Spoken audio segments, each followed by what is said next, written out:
Mga boss, may balitaan ako Kaya dati alam nyo, walang wala ako. Katulong ako Oh, isang kinatakutan ko sa pagiging katulong, yung budol yung may tatawag sa ito. Sabihin, nandito yung, ano mo, ma'am mo, emergency, padala kang pera. Doon ako natakot Tapos alam nyo mga boss, may bagong budol ngayon yung negosyante, tinawagan siya ng kala niya friend niya. Ginaya yung muka, boses, AI pala. Siyempre, siguro close friend niya, di nga naman sikat, kaya di mo iisipin na scam, Kaya malamang doon siya nadali. Ay, nadali siya. Naglabas siya ng pera, 30K. Ayun, iyak siya later. Tapos, di pinuntahan nila ni-report nila, inimbestigahan. Yun nga, AI nga. Nahang pala yung Facebook nung friend niya. Buti na lang ako, doon milyonaryo.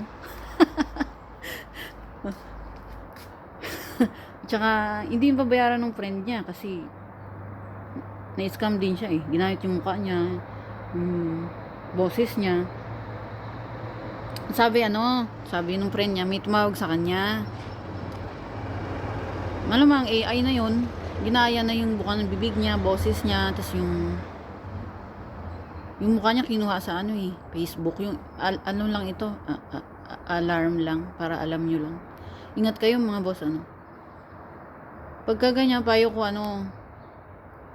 sabihan nyo yung pamilya nyo, pati yung mga katulong nyo. Kasi mahirap yan naranasan ko yung maging yaya Sabihin, ay si ma'am tumawag, sabi niya pagpadala daw ng pera.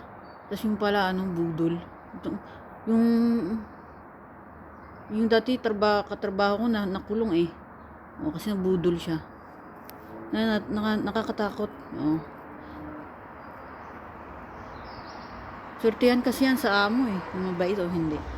Ang amo ko dati yung mabait Shout out sa pamilya Kiambao, mabait yun kay Ma'am Ate Leti Kiambao. Shout out kung maalala pa ako. Yung taong kaisa-isang gusto kong pag-aralin. Kaso, kabataan ko, mataas ang pride. Yung medyo, kami, sagutan. Pero, masabi ko mabait talaga sila. Di yun lang. Tapos,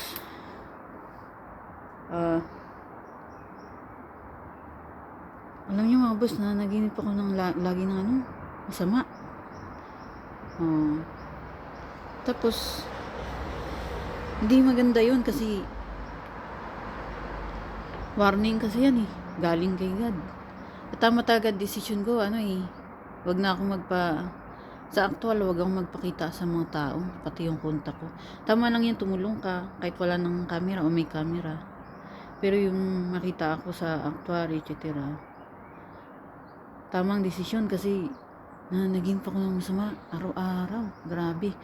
Ang hinala ko yung ko ito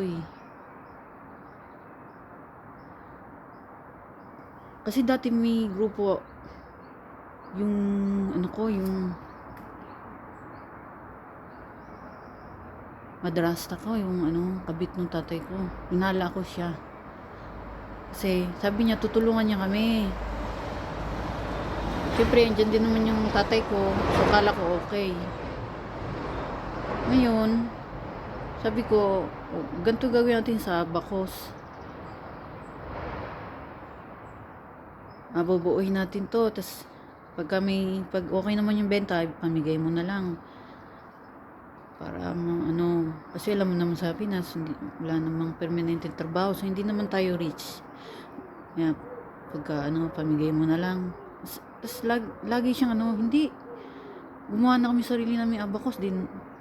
Di ko siya mahalatang sabutahe. Pero medyo nagtataka din ako. Sabi ko, bakit lahat ng inuutos ko laging Pero yaan mo na. Sabi ko, yan ba yung version mo? Sabi ko, ang ganda naman. Sige, ganyan. Ito yung version ko. Tutuloy ko pa rin to kahit may sarili kang version. Tapos parang siya, parang nagagalit. Tapos sabi ko, wala yun, ignore na lang, baka, alam mo yung nature. Ako rin kasi nakakaramdam ng inggit. Ganun. Pero normal na inggit. Iyaan mo na yun, ignore mo na lang, ganyan. Tapos, tumawag yung tropa ko. Ito yung tropa ko yung nag-save sa akin. Hindi siya mukhang pera. Sabi niya, ganito yung tunay na nangyayari dito. Tapos, naniwala ako sa kanya kasi nga hindi siya mukhang pera eh. Wala akong binigay doon kahit piso. Siya talaga yung nagsabi ng totoo. Nagalit ako. Tapos ganito pala, ganyan. Sa butahe nga talaga ginagawa ng ano ko. Ang kabit ng tatay ko, yung madrasta. Ngayon, kaya ako lumabas sa social media. Tapos ginawa ko na rin content. Kasi, pinopost nga nila kami dito, yung mga kasama ko. Adik daw. Kung napanood nyo yung King Cobra ko, sabi ko dyan, may ebidensya ba kayo? Sigurado ka? Binibintang nyo? Sabi kong ganyan. Kung napanood nyo yan, nandun yun, sabi ko sa King Cobra. Ngayon, siya yung pinaghihinalaan kong may gagawa ng masama. Ganun.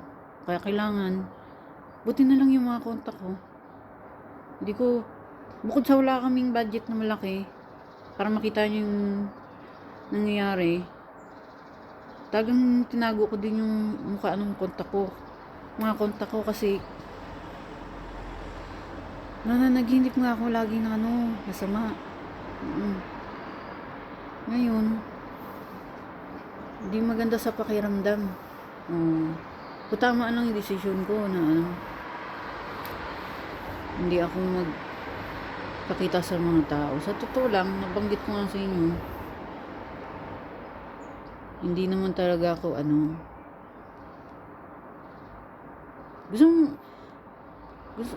sige, given na yun, gusto ko magkapera. Lahat naman tayo eh. Pero yung napapansin nyo, pailag ako sa camera, ganyan. Kasi nga